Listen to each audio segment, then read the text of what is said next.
And this is, again, I think an important document that we're going to use a little bit. I'm going to, again, sort of make a copy of it just so I can show you how we're going to use this over time. So I'm just going to copy it. You should all have this in your spreadsheets by this point, but I'll just put this in here, Eric Koester, so you can see when we have it in there, I'll sort of fill it out as some examples in here for us to go. But as we talked about before, the content index is really the document that will help be your to-do list. It's designed as a way for you to sort of be able to kind of keep track of everything, in particular so that your editor understands what you're working on. So this is an example of what it looks like, and you'll see there's really these sorts of phases that we have in here. So the first phase that we've been spending our time on is really the research, and that's kind of the first phase of things. You've been doing some interviewing, and then we've got the story, content, and structuring. And so again, what I would say for me, if I'm going to just populate this a little bit here, I'm going to do this an example for Hassan Minhaj. So remember, I'm not going to do the whole entire thing so far, but I am going to put it in there. And then I'm going to actually sort of link to right in here the actual sort of story that I want to write here, the story inventory. So out here, I've sort of got this idea of all this content here. So let's just say that I did the research on him. So I'm going to check that I did this one. And I'm just going to say that in this case, I'm going to link to my document that I did. If I did this one, Hassan,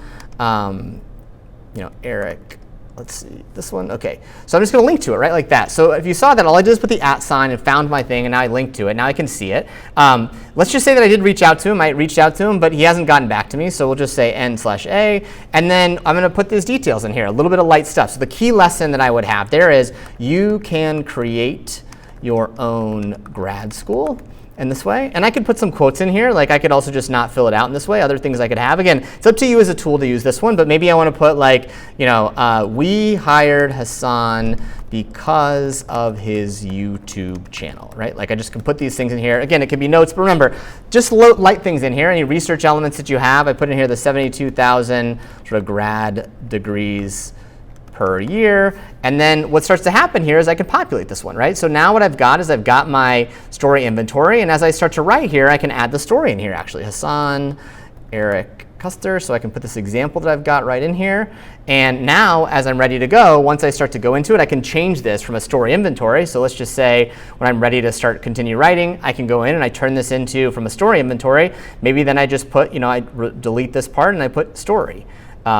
Again, so when you go back into it, you'll see now it's updated to just basically show that it says story. So as I've written in this one, let's see if I can go back here. Now it has story. So again, that's kind of the idea behind this one. I'll leave it as story inventory for you guys for now. Whoops. But the idea behind this is sort of the way for you to track kind of the key stories that you're writing in this way.